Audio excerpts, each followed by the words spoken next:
আসসালামু আলাইকুম ওরহমতুল্লাহি ওবরাকাতু। সুপ্রিয় দর্শক, প্রাইম ব্যাংক হাসানা ইসলামী ব্যাংকিংয়ের সৌজন্যে সময় টেলিভিশনের বিশেষ আয়োজন ইসলামী অর্থনীতি অনুষ্ঠানে সবাইকে স্বাগত জানাচ্ছি। আমি মুফতি আবদুল্লাহ তামিম। দর্শক, বর্তমান বিশ্বে ও জাতীয় প্রেক্ষাপটে ইসলামী অর্থনীতি ও শরিয়াভিত্তিক ব্যাংকিংয়ের গুরুত্ব দিন দিন বেড়েই চলছে।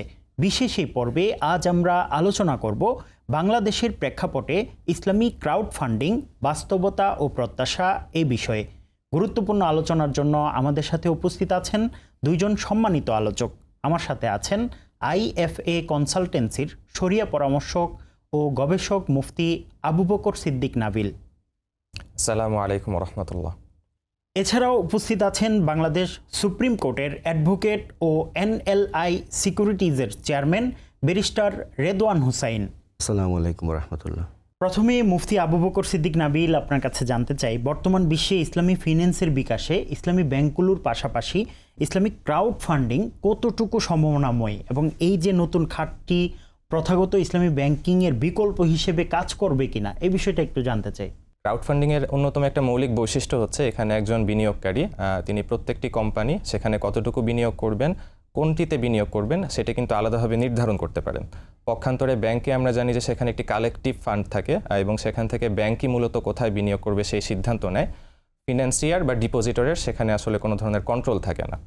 তো বর্তমান বিশ্বে ইসলামিক ফিন্যান্সের উৎকর্ষ সাধনে ব্যাংকিং সেক্টরের পাশাপাশি ক্রাউড ফান্ডিং সেক্টর কিন্তু অত্যন্ত সম্ভাবনাময়ী একটি খাত। বিশেষ করে কিছু ক্ষেত্রে বরঞ্চ আমরা বলতে পারি যে ক্রাউড ফান্ডিং সেক্টর ব্যাংকের চাইতে বেশ কিছুটা সুবিধাজনক জায়গায় আছে। যেমন ক্রাউড ফান্ডিং সেক্টর কিন্তু ব্যাংকের চাইতে অনেক বেশি ফ্লেক্সিবল, এখানে রেগুলেশন এবং আইন কানুনি জটিলতা ব্যাংকের চাইতে অনেক কম। আবার অপরদিকে টেক নির্ভর হওয়াতে এখানে কিন্তু ইনোভেশন এবং স্কেল আপের ভালো সুযোগ আছে, যার ফলে আমরা দেখতে পাই যে ইসলামিক ফিন্যান্সের অনেক প্রোডাক্ট যেগুলো আসলে ট্রায়াল অ্যান্ড এরর ফেজের ভিতর দিয়ে নিয়ে যেতে হয় সেগুলো নানা কারণে ব্যাংক করতে আগ্রহী হয় না। উদাহরণস্বরূপ আমরা জানি প্রফিট লস শেয়ারিং যে মেথডগুলো আছে, যে কন্ট্রাক্টগুলো আছে, সেগুলো ব্যাংক খুব একটা করতে চায় না। গোটা বিশ্বব্যাপী কিন্তু একই অবস্থা। ক্রাউড ফান্ডিংয়ের মাধ্যমে আমরা খুব সহজেই কিন্তু ইসলামিক ফিন্যান্সের এই প্রোডাক্টগুলো নিয়ে আসতে পারি এবং সেগুলোর চর্চা করতে পারি। সেই দৃষ্টিকোণ থেকে চিন্তা করলে আমরা ক্রাউড ফান্ডিং সেক্টরকে আসলে ব্যাংকের পরিপূরক বলবো। বর্তমান বিশ্বের বাস্তবতায় ব্যাংকিং সিস্টেমের বিকল্প কিংবা প্রতিদ্বন্দ্বী হিসেবে ক্রাউড ফান্ডিংকে না বললেই ভালো হয়, বরঞ্চ এটি একটি পরিপূরক। জনাব ব্যারিস্টার রেদওয়ান হুসাইন, আপনার কাছে জানতে চাই, ক্রাউড ফান্ডিং সেক্টরকে সঠিকভাবে পরিচালিত করার জন্য বাংলাদেশের আইনি কাঠামোগত যথাযথ ব্যবস্থা আছে কিনা? ক্রাউড ফান্ডিং মূলত একটি গণতহবিল অথবা গণ বিনিয়োগ। কোনো ব্যক্তি কোনো প্রকল্প অথবা কোনো কারখানা অথবা কোনো ব্যবসা পরিচালনা করতে চাইলে সেক্ষেত্রে সে অনেকগুলো মানুষ থেকে স্বল্প স্বল্প আকারে যদি ফান্ড কালেকশনের জন্য কোনো ইনিশিয়েটিভ নেয় কোনো প্ল্যাটফর্মের মাধ্যমে, সেটাকে আমরা ক্রাউড ফান্ডিং মূলত বলে থাকি। বর্তমান বিশ্বে আসলে যখন ইন্টারনেট প্ল্যাটফর্মের মাধ্যমে বিভিন্ন সোশ্যাল মিডিয়া প্ল্যাটফর্মের মাধ্যমে ফান্ড কালেক্ট করা হয়ে থাকে, এটার জন্য স্পেশালি এই ওয়ার্ড ক্রাউড ফান্ডিংটা এসেছে, বা পিয়ার টু পিয়ার ফান্ডিং। আইন বা বিধির ক্ষেত্রে যদি আমরা দেখি, বাংলাদেশে এখনও আপনার ক্রাউড ফান্ডিং এই কনসেপ্টটা to some extent it's very new. বিনিয়োগের বিষয় যখন আসে, বাট আপনি যদি দেখেন এখানে কোনো অনুদান অথবা কোনো একটা চ্যারিটি পারপাসে যদি হয়, তাহলে আজকে আমি বলবো এক যুগেরও বেশি এই ক্রাউড ফান্ডিং কনসেপ্টটা ভেরি সাকসেসফুলি বাংলাদেশে অপারেট করছে। তো সত্যি কথা বলতে আপনি আইনের কথা যেখানে বলেছেন, যেহেতু এটা এখনও খুব আর্লি স্টেজে আছে, বাংলাদেশে কোনো আইন, ইনফ্যাক্ট কোনো রেগুলেটরি অথরিটি দ্বারা কোনো বিধি এখনও প্রণয়ন করা হয়নি এই সেক্টরকে রেগুলেট করার জন্য। মুফতি আবু বকর সিদ্দিক নাবিল, আপনার কাছে একটা বিষয় জানতে চাই, ক্রাউড ফান্ডিং শুধু ফাইন্যান্স কার্যক্রমে নয় বরং চ্যারিটি সেবামূলক কাজেও কিন্তু ব্যবহৃত হয়।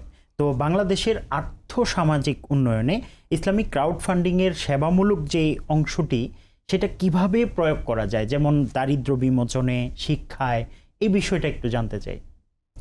জি, ইসলামের চ্যারিটির যে মৌলিক মডিউলগুলো আছে, জাকাত, সাদাকা এবং ওয়াকফ, এই তিনটেকে যদি আমরা ক্রাউড ফান্ডিংয়ের পিয়ার টু পিয়ার মডেলের মাধ্যমে নিয়ে আসি, আমার মনে হয় দারিদ্র্য বিমোচন, শিক্ষা, স্বাস্থ্য, এই ধরনের ক্ষেত্রে আমরা আসলে একটা বিপ্লব নিয়ে আসতে পারি। উদাহরণস্বরূপ কোনো একটি হাসপাতাল সে কিন্তু একটি ক্রাউড ফান্ডিং প্ল্যাটফর্ম করতে পারে। সেখানে সেবা নিতে আসা রোগীদেরকে সে অ্যাসেসমেন্টের মাধ্যমে তালিকাভুক্ত করবে এবং সমাজের বিত্তশালী যারা আছেন তারা সরাসরি ওই প্ল্যাটফর্মের মাধ্যমে ওই রোগী যিনি দুস্থ, যিনি হয়তো তার চিকিৎসার খরচ চালাতে পারছেন না, তার চিকিৎসা খরচ কিন্তু নির্বাহ করার জন্য তার পাশে দাঁড়াতে পারেন। যেহেতু হাসপাতাল এখানে সরাসরি মধ্যস্থতা করছে, তাই এখানে আর্থিক তহবিল, তসরুপ বা অন্যান্য বিষয়ের ঝুঁকি কিন্তু তুলনামূলক বেশ কম, যদি না হাসপাতালটি নিজে এখানে অসৎ হয়। একই রকমভাবে আমরা যদি কোনো স্কুল, কলেজ, বিশ্ববিদ্যালয় বা মাদ্রাসার ক্ষেত্রে চিন্তা করি, সেই প্রতিষ্ঠানটি তার সাবেক ছাত্রদের জন্য একটি ক্রাউড ফান্ডিং প্ল্যাটফর্ম করতে পারে, যে প্ল্যাটফর্মের মাধ্যমে সেই প্রতিষ্ঠানে যে বর্তমান শিক্ষার্থী আছে, এদের ভিতরে যারা হয়তো আর্থিক নানা টানাপোড়েনের কারণে শিক্ষার খরচ চালাতে পারছে না, তাদেরকে সাবেক শিক্ষার্থীরা কিন্তু তাদের খরচ নির্বাহে সহায়তা করতে পারে।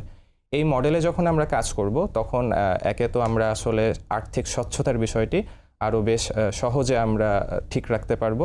পাশাপাশি আমার মনে হয় এই মডেলে যখন আমরা পিয়ার টু পিয়ার মডেলে এই সিস্টেমটি নিয়ে আসব, তখন দাতা এবং গ্রহীতা উভয়ের মাঝে আত্মিক মেলবন্ধন তৈরিতে এই বিষয়টি অনেক বেশি সহায়তা করবে। জনাব, আপনার কাছে ছোট্ট একটা প্রশ্ন আছে। ক্রাউড ফান্ডিং শুধু সুবিধাজনকই নয়, বরং এর মাঝে আমরা জানি যে প্রতারণারও কিন্তু সুযোগ রয়েছে। তো এই ক্ষেত্রে যারা ভোক্তা থাকবে, বিনিয়োগকারী থাকবে, তাদের সুরক্ষার জন্য সরকার কোনো ব্যবস্থা নেবে কিনা বা নিতে হবে কিনা, তাদের কোনো সংস্থা থাকবে কিনা, এই বিষয়টা একটু আমরা জানতে চাই। বাংলাদেশে এই মুহূর্তে ক্রাউড ফান্ডিং সেক্টরকে রেগুলেট করার জন্য আপনার কোনো বিধি বা আইন প্রণয়ন করা হয়নি। আমি যে বিষয়টা এখানে বলতে চাই, প্রতারণার বিষয় আপনি যেটা বলেছেন, আমার অতিথি উনি বেশ কিছু পয়েন্ট কভার করেছেন। আসলে আমরা আজকের অনুষ্ঠানটা করছি হচ্ছে ইসলামী অর্থনীতি এবং ইসলামিক ক্রাউড ফান্ডিং নিয়ে।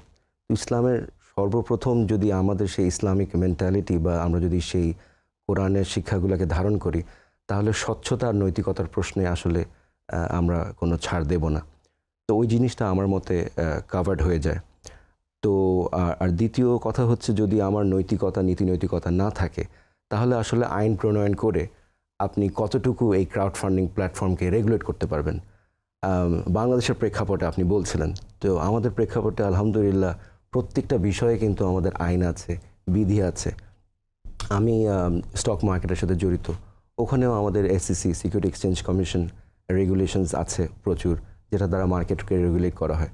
কিন্তু অনিয়ম বা আপনি অস্বচ্ছতাটাকে পুরোপুরি আসলে আইন দিয়ে বা বিধি দিয়ে কোনো সময় আপনি এটাকে কন্ট্রোল করতে পারবেন। এটা মানুষের নীতি নৈতিকতার বিষয়। তো মূল কথা যেটা, যে আপনার প্রতারণা বা স্বচ্ছতা আনার জন্য ক্রাউড ফান্ডিং সেক্টরটা যেহেতু আস্তে আস্তে বাংলাদেশে পরিচিতি লাভ করছে এবং ডেভেলপ হচ্ছে, আমি খেয়াল করেছি নীতি নির্ধারকরা, ইভেন একাডেমিক্স মহলেও এটা নিয়ে অনেক বেশ ডিসকাশন হচ্ছে। তো আমি আশা করছি আগামীতে আপনার গভর্নমেন্ট এই বিষয়ে নজর দিবে এবং কিছু রেগুলেশনস এবং বিধি এখানে আনা হবে, এবং বিধি এবং রেগুলেশনস থাকলেই বিনিয়োগকারীরও এই সেক্টরের প্রতি আস্থা বাড়বে এবং বিনিয়োগ বৃদ্ধি পাবে। জি, অনেক অনেক ধন্যবাদ সুন্দর আলোচনা করার জন্য। সুপ্রিয় দর্শক, আপনারা দেখছিলেন প্রাইম ব্যাংক হাসানা ইসলামী ব্যাংকিংয়ের সৌজন্যে সময় টেলিভিশনের বিশেষ আয়োজন ইসলামী অর্থনীতি। ছোট্ট একটি বিরতির পর ফিরে আসবো, সঙ্গেই থাকুন।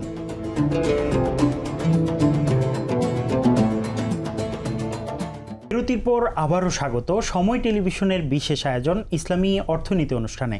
এই পর্যায়ে মুফতি আবু বকর সিদ্দিক নাবিল, আপনার কাছে জানতে চাই, এখন আমরা ফেসবুক খুললেই কিন্তু দেখতে পাই হালাল মুনাফা শিরোনামে ক্রাউড ফান্ডিংয়ের নানা আকর্ষণীয় বিজ্ঞাপন।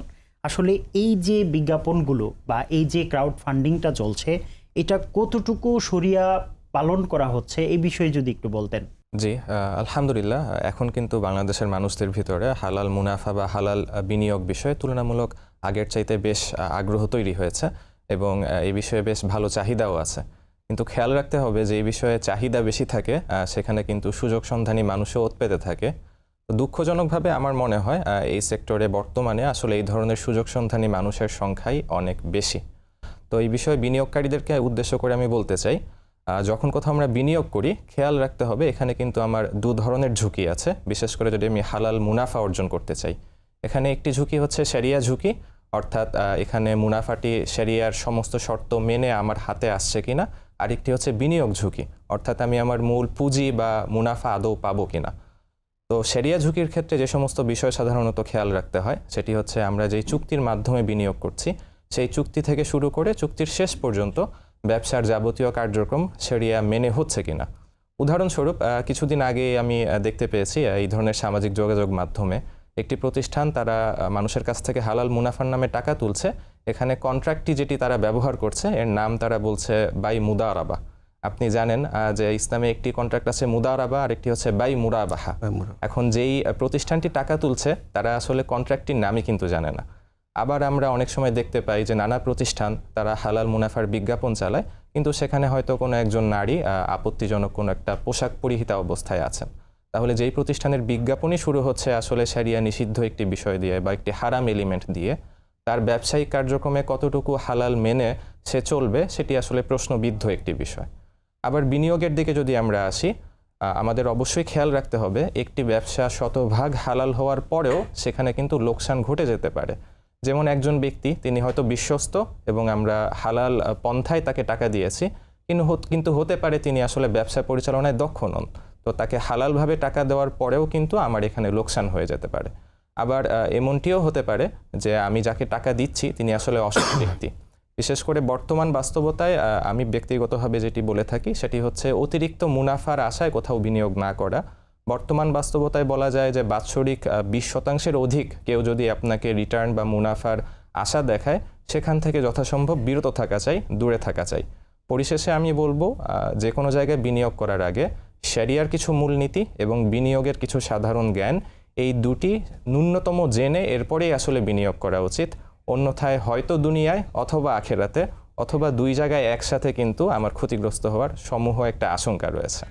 জি, অনেক অনেক ধন্যবাদ ব্যারিস্টার রেদওয়ান হোসেন। আপনার কাছে আমার শেষ প্রশ্ন, ডিজিটাল লেনদেন ও অনলাইন বিনিয়োগের ক্ষেত্রে স্বচ্ছতা, আইনি নিরাপত্তা কতটুকু নিশ্চিত করা সম্ভব? এই ক্ষেত্রে যেই চ্যালেঞ্জগুলো, বিশেষ করে ইসলামিক ক্রাউড ফান্ডিংয়ের ক্ষেত্রে যেই চ্যালেঞ্জ মোকাবেলা করা আসলে পসিবল কিনা, এই ক্ষেত্রে আসলে কি করা উচিত একটু যদি বলতেন। জি, আপনি দুইটি বিষয় উল্লেখ করেছেন, একটা হচ্ছে অনলাইনে লেনদেন, একটা হচ্ছে অনলাইনে বিনিয়োগ।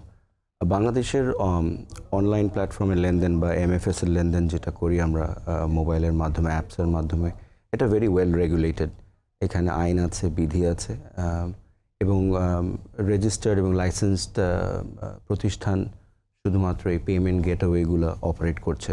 তো সেই ক্ষেত্রে দে আর ভেরি সিকিউরড এবং আমি বিশ্বাস করি যে এই লেনদেনে কোনো ঝুঁকি নেই যদি আমরা রেজিস্টার্ড লাইসেন্সপ্রাপ্ত পেমেন্ট গেটওয়ের মাধ্যমে লেনদেন করে থাকি।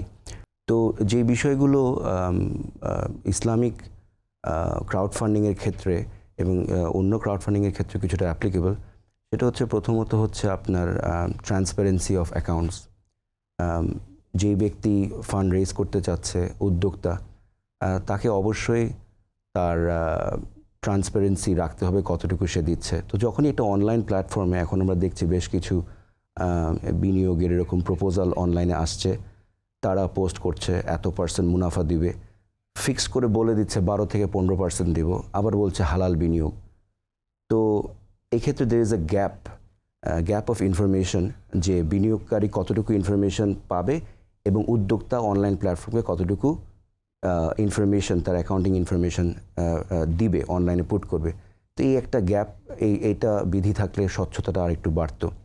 দ্বিতীয় একটা আমি মনে করি যে বিধির হয়তো প্রয়োজন হবে আগামীতে গিয়ে বা থাকলে ভালো, সেটা হচ্ছে যখন আমি প্ল্যাটফর্মে একটা certain amount of fund raise করার জন্য একটা উদ্যোগ নিয়েছি, ধরেন আমি একটা দোকান বা একটা শোরুম অথবা একটা ছোট কারখানা স্থাপন করব, আমি 50 লক্ষ টাকা ক্রাউড ফান্ডিংয়ের মাধ্যমে রেজ করতে চাচ্ছি, 2 মাস সময় দিলাম ওই ক্যাম্পেইনটার। এখন অবভিয়াসলি প্রথম দিন থেকে কিছু কিছু বিনিয়োগকারী আকৃষ্ট হবেন প্রসপেক্টাস পড়ে এবং সে ইনভেস্ট করবে। তো অনেক সময় হতে পারে উদ্যোক্তার এখানে কোনো দোষ নেই, অথবা যে ইন্টারমিডিয়েট প্ল্যাটফর্ম তারও দোষ নেই, ব্যবসাটাও খুবই ভালো হয়তোবা এবং ইনিশিয়েটিভটা সাকসেসফুল হতেও পারে, কিন্তু 2 মাসের এই ক্যাম্পেইনে দেখা গেল 50 লক্ষ টাকার জায়গায় পুরো ফান্ডটা রেজ হয়ে আসলো না, 30 হলো, 35 হলো, 40 হলো। সেই ক্ষেত্রে যেই বিনিয়োগকারী অলরেডি প্রথম দিকে টাকাটা ইনভেস্ট করে বসে আছে, তার জন্য এই 2 মাস বা 2.5 মাস, কারণ টাকাটা রিটার্ন পাওয়ারও ব্যাপার আছে, এই সময়টা তার জন্য একটা রিস্কের পজিশন থাকে। তো এই যে পয়েন্টগুলো আমি বললাম, এগুলোর ভিত্তিতে আমি বলতে চাই যে অবভিয়াসলি আপনার আগামীতে আমাদের রেগুলেশনের প্রয়োজন হবে, আস্তে আস্তে গ্রো করছে। মানুষের আচ্ছা, এই যে ইসলামিক ক্রাউড ফান্ডিংটা, এটা তো সাধারণত অনলাইন ভিত্তিক হয়ে থাকে বেশিরভাগ। জি জি তো সেই ক্ষেত্রে সাইবার নিরাপত্তা, তথ্য সুরক্ষার ক্ষেত্রে জি, কি জি। ধরনের পদক্ষেপ নেওয়া উচিত বলে মনে জি। করেন? সাইবার সুরক্ষা বলতে আমরা তো এখানে শুধুমাত্র কিছু ফাইন্যান্সিয়াল লিমিটেড ইনফরমেশন আমরা অনলাইনে, আমি যেটা দেখেছি, প্ল্যাটফর্মে দেওয়া হয়ে থাকে।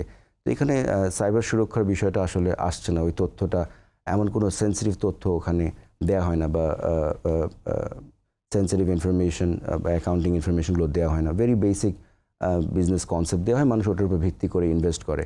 আর যে টাকার লেনদেনের যে বিষয়টা, ওই ক্ষেত্রে তো আমি বললাম, যদি আমরা লাইসেন্স অথরাইজ গেটওয়েগুলো ব্যবহার করে থাকে প্ল্যাটফর্মগুলো, সেই ক্ষেত্রে আমার টাকার নিরাপত্তাটা আছে। But unauthorized platform, social media প্ল্যাটফর্মের মাধ্যমে যদি কেউ বিনিয়োগ করে, তাহলে সেই ক্ষেত্রে নিরাপত্তাহীনতা থাকবেই। কারণ টাকাটা কী প্রয়োজনে গেল, কোথায় গেল, এই নিরাপত্তাটা ঝুঁকি থেকেই যায়। আপনাদেরকে অনেক অনেক ধন্যবাদ সময় টেলিভিশনকে সময় দেওয়ার জন্য। আপনাকেও ধন্যবাদ। আপনাকেও ধন্যবাদ, জাযাকাল্লাহ। সুপ্রিয় দর্শক, আপনারা দেখছিলেন প্রাইম ব্যাংক হাসানা ইসলামী ব্যাংকিংয়ের সৌজন্যে সময় টেলিভিশনের বিশেষ আয়োজন ইসলামী অর্থনীতি অনুষ্ঠান। আগামী অনুষ্ঠান দেখার আমন্ত্রণ জানিয়ে আজকের মতো বিদায় নিচ্ছি। সবাই ভালো থাকবেন, সুস্থ থাকবেন, সঙ্গেই থাকবেন সময়ের। আসসালামু আলাইকুম ওয়া রাহমাতুল্লাহি ওয়া বারাকাতুহু।